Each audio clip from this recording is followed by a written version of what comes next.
ಇವತ್ತು ಶ್ರೀಕಾಂತ್ ಪೂಜಾರಿಯ ಬಿಡುಗಡೆಯಾಗಿದೆ. ಬಿಡುಗಡೆಗೆ ಅಲ್ಲಿನ ಶಾಸಕ ಮಹೇಶ್ ತೆಂಗಿನಕಾಯಿ ಕೂಡ ಹೋಗಿದ್ರು.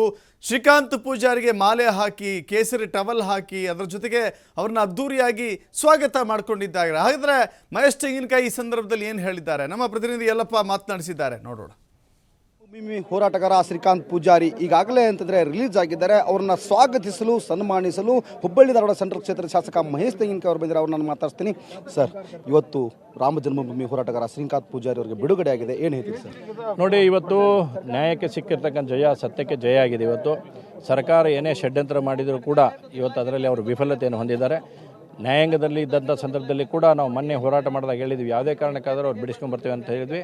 ಅದರಲ್ಲಿ ವಿಶೇಷವಾಗಿ ನಮ್ಮ ಸಂಜು ಬಡಸ್ಕರ್ ವಕೀಲ ನ್ಯಾಯವಾದಿಗಳಾಗಿರ್ತಕ್ಕಂಥ ನಮ್ಮ ವಕೀಲರಾಗಿರ್ತಕ್ಕಂಥ ಸಂಜು ಬಡಸ್ಕರ್ ಅವರು ಮತ್ತು ಅಶೋಕ್ ಅಣ್ವಕರ್ ವಿಶೇಷವಾದಂಥ ಒಂದು ಪ್ರಯತ್ನವನ್ನು ಮಾಡೋ ಮುಖಾಂತರ ಇವತ್ತು ಬಿಡುಗಡೆ ತರೋದ್ರಲ್ಲಿ ಭಾಳ ಯಶಸ್ವಿಯಾಗಿದೆ. ಇವತ್ತು ಸರ್ಕಾರಕ್ಕೆ ಒಂದು ಮೂತೋಡು ಜವಾಬ್ ಅಂತ ಏನಂತೆ ಆ ರೀತಿಯಲ್ಲಿ ಇವತ್ತು ಆಗಿದೆ. ಸರ್ಕಾರದ ತಪ್ಪು ಅಂತಕ್ಕಂಥ ಸಂದೇಶವನ್ನು ಕೂಡ ಇವತ್ತು ನ್ಯಾಯಾಲಯದಲ್ಲಿ ಬಂದಿರತಕ್ಕಂಥ ತೀರ್ಪು ಏನು ಬಿಡುಗಡೆ ಆಗಿದೆ, ಅದರಿಂದ ಇವತ್ತು ಅವರಿಗೆ ಏನು ಅರ್ಥ ಮಾಡ್ಕೋಬೇಕು. ಮುಂದಾದರೂ ಕೂಡ ಈ ರೀತಿಯಾದಂಥ ಕೃತ್ಯಗಳನ್ನು ಸರ್ಕಾರ ಮಾಡಬಾರ್ದು ಅಂತ ಆಗ್ರಹ ಮಾಡ್ತೇನೆ. ಸರ್, ಈಗ ರಾಮ ಜನ್ಮಭೂಮಿಗಾಗಿ ಹೋರಾಟಕ್ಕೆ ಒಂದು ವಿಶೇಷ ಅಭಿಯಾನವನ್ನು ಹಮ್ಮಿಕೊಂಡ್ರಿ. ನಾನು ಕರಸೇವಕ ನನ್ನನ್ನು ಬಂಧಿಸಿ ಅಂತೇಳಿ ಎಲ್ಲಿವರೆಗೂ ಇರುತ್ತೆ ಆ ಹೋರಾಟ ಅಭಿಯಾನ? ಇರುತ್ತೆ, ಇದು ಕಂಟಿನ್ಯೂ ಆಗಿರುತ್ತೆ. ಯಾಕಂದ್ರೆ ಲಕ್ಷಾಂತರ ಜನ ಕಾರ್ಯಕರ್ತರು ಇದರಲ್ಲಿ ರಾಮ ಜನ್ಮಭೂಮಿ ಹೋರಾಟದಲ್ಲಿ ನಾವೆಲ್ಲ ಪಾಲ್ಗೊಂಡಿದ್ದೇವೆ. ನಿರಂತರವಾಗಿ ನಡೆಯುತ್ತೆ. ಇನ್ನು ನಾನು ಅದೇನೆ, ಇನ್ನೂ ಅನೇಕರು ಇದ್ದಾರೆ ಇದರಲ್ಲಿ ಭಾಗಿಯಾದಂಥವ್ರು. ನಮ್ದು ಇನ್ನು ಕಂಟಿನ್ಯೂ ಆಗುತ್ತೆ ಈ ಹೋರಾಟನು. ಸರ್, ತಮ್ಮ ಹೋರಾಟಕ್ಕೆ ಜಯ ಸಿಕ್ಕಿದೆ. ಮುಂದಿನ ಸ್ಟೆಪ್ ಏನಿರುತ್ತೆ ಬಿಜೆಪಿದು? ಇವತ್ತು ಮಾನ್ಯ ರಾಜ್ಯಾಧ್ಯಕ್ಷರಾಗಿರ್ತಕ್ಕಂಥ ವಿಜೇಂದ್ರ ಅವರು ಮತ್ತು ವಿಪಕ್ಷ ನಾಯಕನಾಗಿರ್ತಕ್ಕಂಥ ಆರ್ ಅಶೋಕ್ ಅವರು ಬೆಂಗಳೂರಿನಲ್ಲಿ ಸಭೆಯನ್ನು ಸೇರ್ತಾ ಇದ್ದಾರೆ.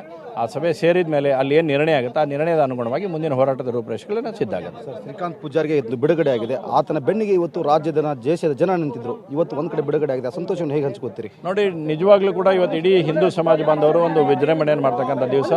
ಇಡೀ ಹಿಂದೂ ಸಮಾಜ ವಿಶೇಷವಾಗಿ ಹುಬ್ಬಳ್ಳಿಯಲ್ಲಿ ಭಾಳ ಗಟ್ಟಿ ನೆಲೆಯನ್ನು ಹೊಂದಿರತಕ್ಕಂಥದ್ದು. ಈ ಕೇಸ್ ಸಂಪೂರ್ಣ ನಿಕಾಲಿ ಆಗೋವರೆಗೂ ಕೂಡ ಅದರಲ್ಲಿ ನಾವು ಇದ್ದು ಭಾಗವಹಿಸಿ ಅದನ್ನು ಹೋರಾಟ ಮಾಡಿ ಅವ್ರನ್ನ ಸಂಪೂರ್ಣ ನಿಕಾಲಿ ಮಾಡಿ ಕೂಡ ಕರ್ಕೊಂಡ್ಬರ್ತೇನೆ. ಒಂದು ಮಾತು ಹೇಳ್ತೇನೆ, ಈ ನಾನು ರಾಮನಿಗಾಗಿ ಹೋರಾಟ ಮಾಡಿದ್ದೆ, ನನ್ನ ಜೀವ ಇರೋವರೆಗೂ ರಾಮನಿಗಾಗಿ ಹೋರಾಟ ಮಾಡ್ತೀನಿ ಅನ್ನೋ ಮಾತನ್ನು ಹೇಳ್ತಾರೆ. ಡೆಫಿನೆಟ್ಲಿ ಇವತ್ತು ನೋಡಿ, ಅವರು ರಾಮ ಭಕ್ತರನ್ನು ಅಂತಂದು ನಾವು ಮೊದಲೇ ಹೇಳಿದ್ವಿ. ಒಂದು ತಪ್ಪನ್ನು ತಿದ್ದಕ್ಕೆ ಹೋಗಿ 100 ತಪ್ಪುಗಳನ್ನು ಮಾಡ್ತಕ್ಕಂಥ ಸರ್ಕಾರ ಇವತ್ತು ಆಗಿದೆ. ಇವತ್ತು ಸುಳ್ಳು ಹೇಳಿದ್ರ ಮೇಲೆ ಸುಳ್ಳು ಹೇಳಿ ಒಂದು ಸುಳ್ಳನ್ನು 100 ಸಲ ಹೇಳಿ ಒಂದು ಸತ್ಯ ಮಾಡಕೊಂಡಿತ್ತು. ಅದರ ಸುಳ್ಳು ಅನ್ನುವಂಥದ್ದು ಇವತ್ತು ಸಾಬೀತಾಗಿದೆ. ಸನ್ಮಾನ್ಯ ಮುಖ್ಯಮಂತ್ರಿಗಳು ಮತ್ತು ಗೃಹ ಸಚಿವರು ಇದರಲ್ಲಿ ಬಹಳಷ್ಟು ದೊಡ್ಡದಾದ ಎಡವುವಂಥ ಕೆಲಸವನ್ನು ಮಾಡಿದ್ದಾರೆ. ಅಧಿಕಾರಿಗಳು ಎಡವಿಸಿದ್ರು ಅಥವಾ ಇವರು ಎಡವಿದ್ರು ಗೊತ್ತಿಲ್ಲ.